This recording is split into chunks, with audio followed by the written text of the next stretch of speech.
তো এবারও আপনাদের সামনে আসছি ভাই। মীর মুগ্ধ তো ফিরে আসছে। আপনি কি জানেন মীর মুগ্ধ? ওই যে 22শে জুলাই যে মারা গেল ছেলেটা, 22 জুলাই না 18 জুলাই? 18 জুলাই। মীর মুগ্ধ ফিরে আসছে ভাই। মীর মুগ্ধ আসবে না? সমন্বয়কদের যে টাকা পয়সা আর যে বিলাসবহুল অবস্থা, বিলাসবহুল বিদেশি গাড়ি, বেচারা কবর থেকে উঠে আসে এইসব সুযোগ সুবিধা নেওয়ার জন্য নাকি? না, দেখেন সোশ্যাল মিডিয়ায় এইসব নিয়ে যে একটা তোলপাড় চলছে কিছুদিন থেকে দেখতেছি। একটা মানুষ মারা গেছে আমাদের চোখের সামনে লাইভ, আমরা লাইভ দেখলাম, হ্যাঁ, যে তার মাথার এক পাশে গুলি লাগছে, বাহির দিয়ে বাইর হয়ে গেছে, কিন্তু এটাতে কারো ভরক্ষেপ নাই।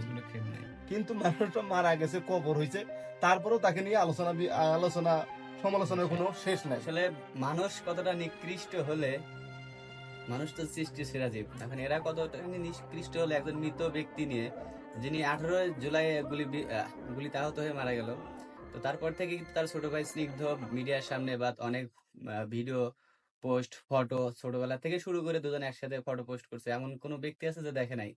তারপরেও এক শ্রেণীর নোংরা মস্তিষ্কের মানুষ, নোংরা মানুষ, হ্যাঁ, এটা বলতে পারেন, এটা বলতে পারেন, অবশ্যই নোংরা মানুষ।